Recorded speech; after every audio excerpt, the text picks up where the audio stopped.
নমস্কার বন্ধুরা, স্বাগত আপনাদের মিটু কিচেনে। আজ আমি আপনাদের দেখাতে চলেছি একটা খুব সহজ, ঝরঝরে আর সুগন্ধি রেসিপি, গ্রিন এগ পোচ কারি।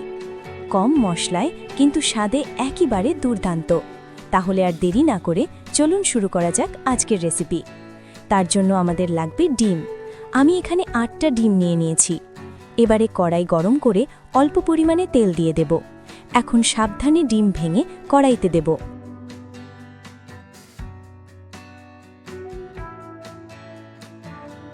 ঢাকনা দিয়ে রাখব 2 মিনিট। তাহলেই দেখবেন আমাদের সুন্দর ডিম পোচ রেডি।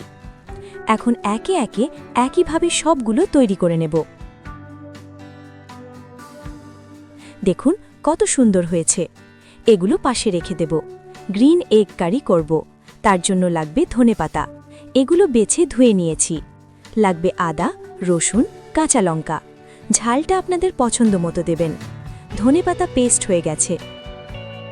এবার নামিয়ে নেব। এবারে ওই জারে দিয়ে দেব কাঁচা লঙ্কা, আদা, রসুন। পেস্ট হয়ে গেছে, পাশে রেখে দেব। দুটো বড় সাইজের পেঁয়াজ কেটে নিয়েছি। এখন কড়াই গরম করে তেল দিয়ে দেব। ফোড়নে দেব গোটা জিরে, লং, দারচিনি, ছোট এলাচ। ফোড়নের ভাজা গন্ধ বের হলে দেব কুচানো পেঁয়াজ।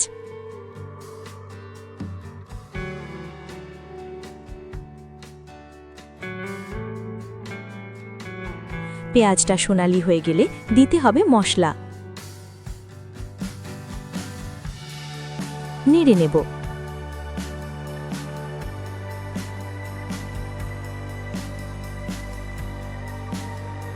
এবারে দেব ধনেপাতা পেস্ট।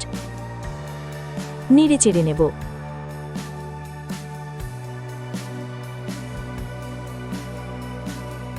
দেব স্বাদ মতো নুন, হলুদ।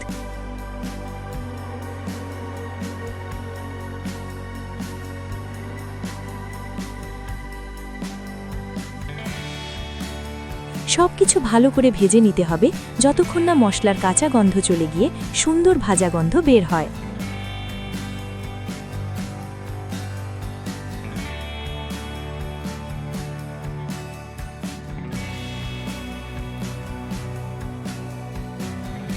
মশলা থেকে তেল ছাড়তে শুরু করলে দেব গরম জল।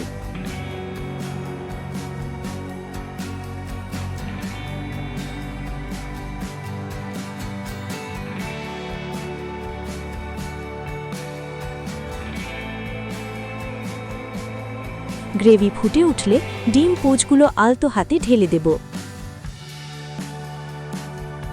ভালো করে ডুবিয়ে দেব।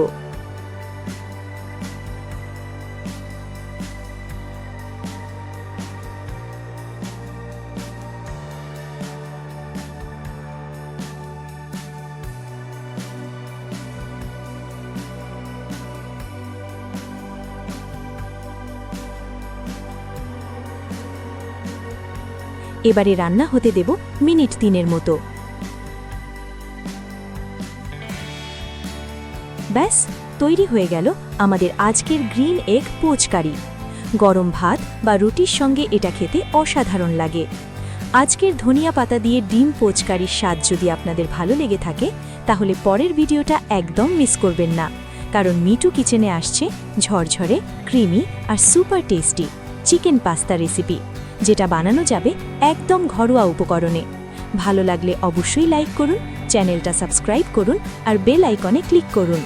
এরকম সহজ আর ঘরোয়া রেসিপি পেতে চোখ রাখুন মিটু কিচেনে।